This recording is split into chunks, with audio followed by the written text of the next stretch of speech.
On 21st February 2025, it will be 3 years since Russia launched its full-scale invasion. 3 years of shattered life, stolen future, and relentless struggle. It's not just Ukrainian fights, it's a battle between freedom and tyranny. Thank you so much for your support. Thank you so much that you are still stand with Ukraine. The Return by Lyuba Yakimchuk. We want back home, where we got our first greys, where the sky pours into windows in blue rays, where we planted a tree and raised a sun, where we built a home that grew mouldy without us. But the road back home blossoms with mines, needlegrass and fog cover the open pits. We come back bitter, guilt-ridden, reticent.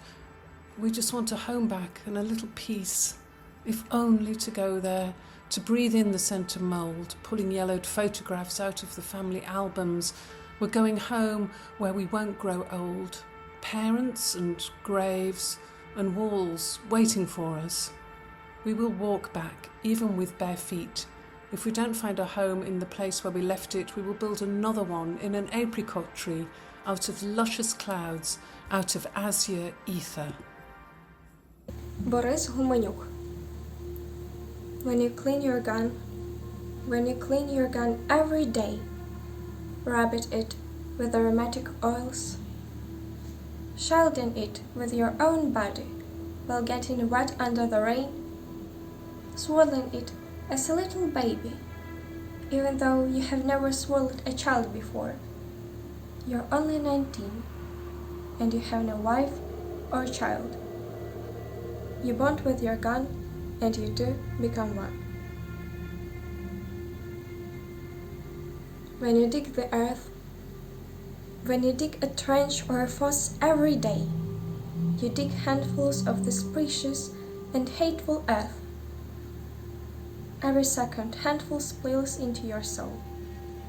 It squeaks on your teeth. You break your nails on it. Actually, you have no and will have any other. You climb into it as into mother's womb. You feel warm and comfortable inside it. You have never felt it so close as now, and you two become one. When you shoot, even if it's a night fight and you do not see the face of your enemy, even if the night hides him from you and you from him and hugs each one as its own, you smell of gunpowder. Your hands, face, hair, cloth, boots, no matter how much you wore them, they smell of gunpowder. They smell of war. Your smell of war. And you two become one. Who said that the words have no value now? Our words that are being written in the air with an incandescent iron of breath, that are clotted like blood on the pale lips, are biting into the soil under our feet, settling down on our clothes and shoes like dust from the ruined homes.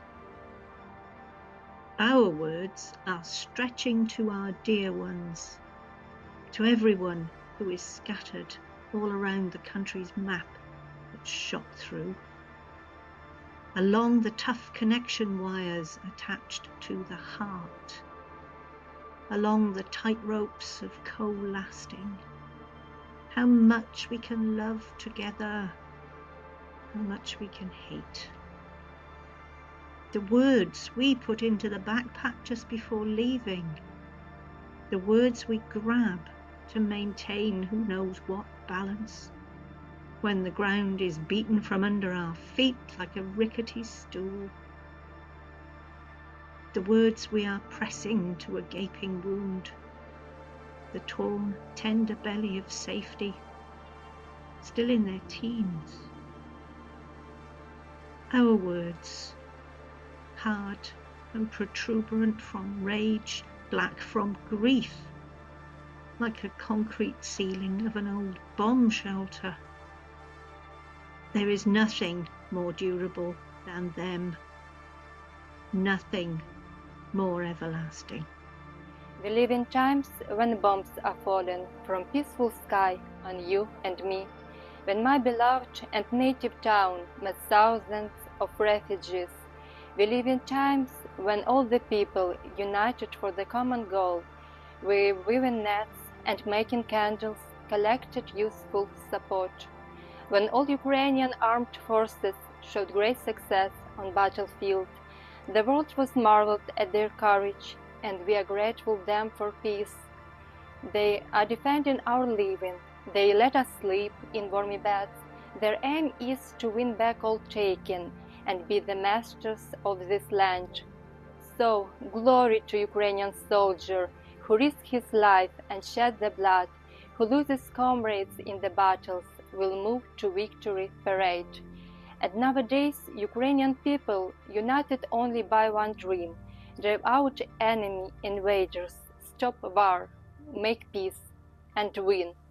Slava Ukraini, God save the King. I miss, oh, how I miss your eyes and your hugs in this crowded bomb shelter. It's suffocating here without them, but I'm still breathing. I smile at someone on autopilot. Now I go, now I return, now I'm doing something. Not what I would like to, but what I must. And all the time I'm afraid that the defenceless sun will perish in the sky. I miss, oh, how I miss our endless conversations and those funny pet names you made up for me as if it were a joke, and I accepted them like that was what was needed.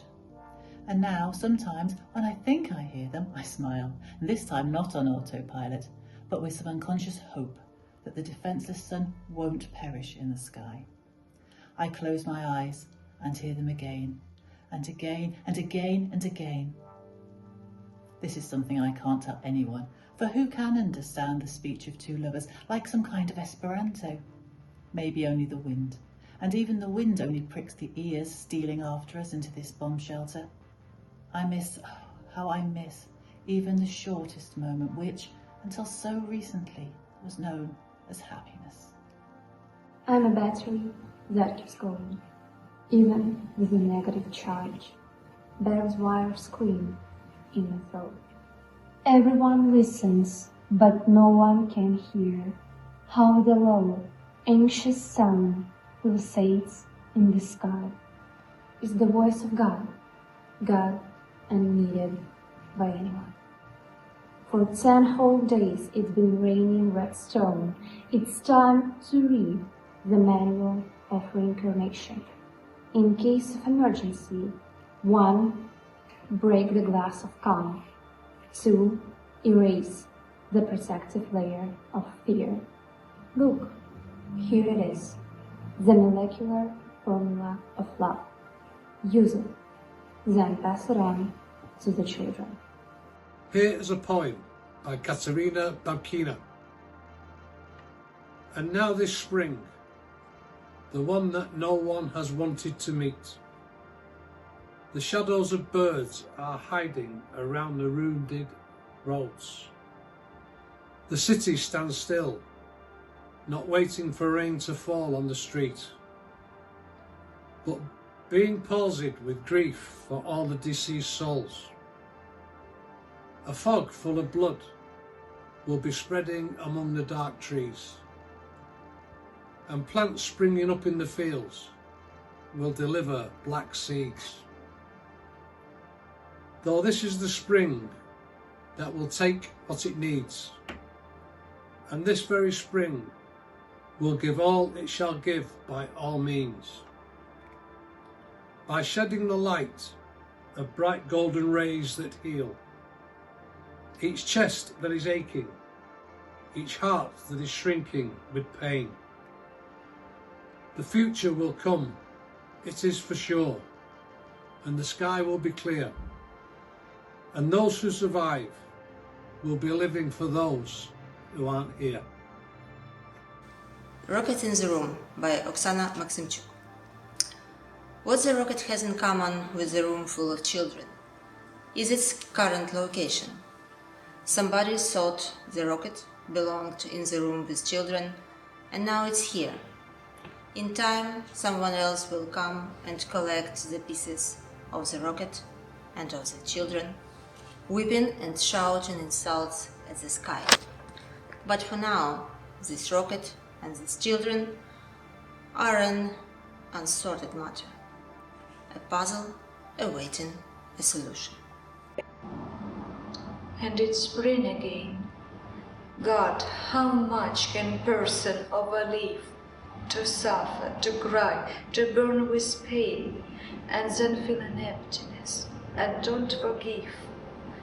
I really want to live.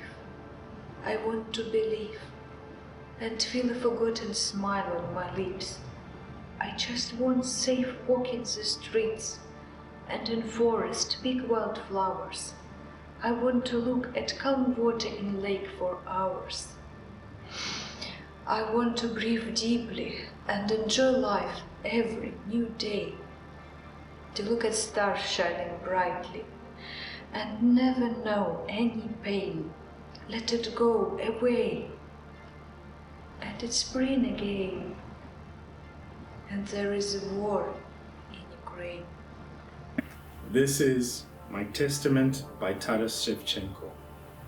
When I die, you will me bury in this very grave, amidst the steppe fairy, and my country saved for the fields spreading there, and the Dnieper steep slopes, to be seen and heard the roaring of those, having buried, stand up, should be broken the chains, with the enemy's blood, the ground be stained.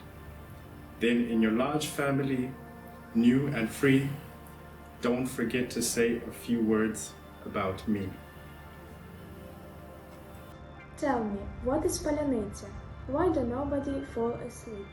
I'll show you my camouflage blazer to check that you don't me cheat. The code Kanapa Kanapka.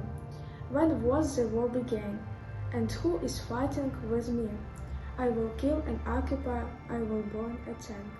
It's all for you, my Annie, I love you, my dear friend. Under enemy tanks, on the fields, there will be rye and wheat wheats. Huge package of personal sanctions will be given to every Russian. Our land is their grave. We are sure there will be Ukraine. We know who is fighting with us. I will kill and occupy, I will burn a tank. It's all for you, my Annie, I love you, my dear friend. Mariana Sav. My God spends the night assembling armed forces. He fights our battles and holds our lines taut. My God tolerates my screaming and curses and wipes his glasses for a better shot. My God doesn't hide behind backs of my people. He covers children with protective shroud. My God keeps buying hemostatic cans and stands in the queue to donate his blood. My God cannot sleep, but sleep doesn't matter, while the whole country stands guard in flames. My God allows me to be unforgiving and call all things by their real names.